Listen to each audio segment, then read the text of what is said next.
السلام علیکم، welcome in Basit medicine care.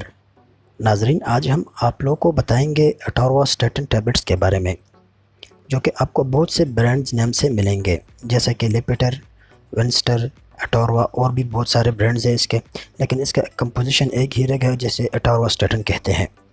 ناظرین، آج ہم بتائیں گے کہ اس کا یوز کیا جاتا ہے کن بیماریوں میں، اس کے سائیڈ ایفیکٹس کیا ہے اور اس کے وارننگس کیا ہے۔ تو اس سب کے بارے میں کمپلیٹ انفارمیشن حاصل کرنے کے لیے ویڈیو کو سکپ کیے بغیر لاسٹ تک دیکھیں تاکہ آپ بہتر سمجھ سکیں۔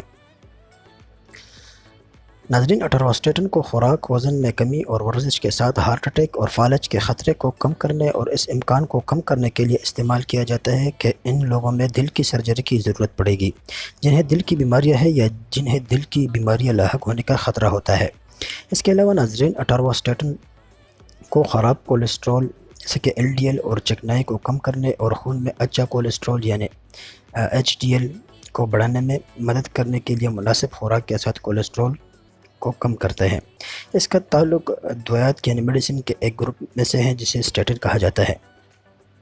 یہ جگر کے ذریعے بنائے اسٹیٹنز بناتے ہیں جسے گئے کولیسٹرول کی مقدار کو کم کر کے کام کرتا ہے۔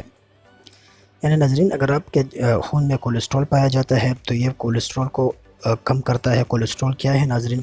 یہ جب آپ ناظرین چکنائی کی فوڈ کھاتے ہیں یا ایسے غذا کھاتے ہیں اور ورزش کے ساتھ نہیں کرتے تو ڈیفینیٹلی آپ کے خون میں چکناہٹ بڑھ جاتی ہے جسے کولیسٹرول بن جاتا ہے۔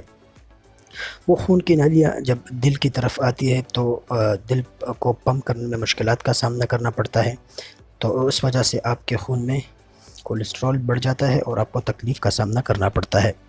یہ خراب کولیسٹرول کو کم کرتا ہے، خراب کولیسٹرول کو ختم کرتا ہے اٹاروااسٹاٹن، اور گڈ کولیسٹرول جسے ایچ ڈی ایل کہتے ہیں یہ اس کو بڑھاتا ہے۔ تو ناظرین، یہ کولیسٹرول بیڈ کولیسٹرول کو ختم کرنے کے لیے اکثر ڈاکٹر پرسکرائب کرتے ہیں جو آپ کے خون میں ہوتے ہیں بیڈ کولیسٹرول۔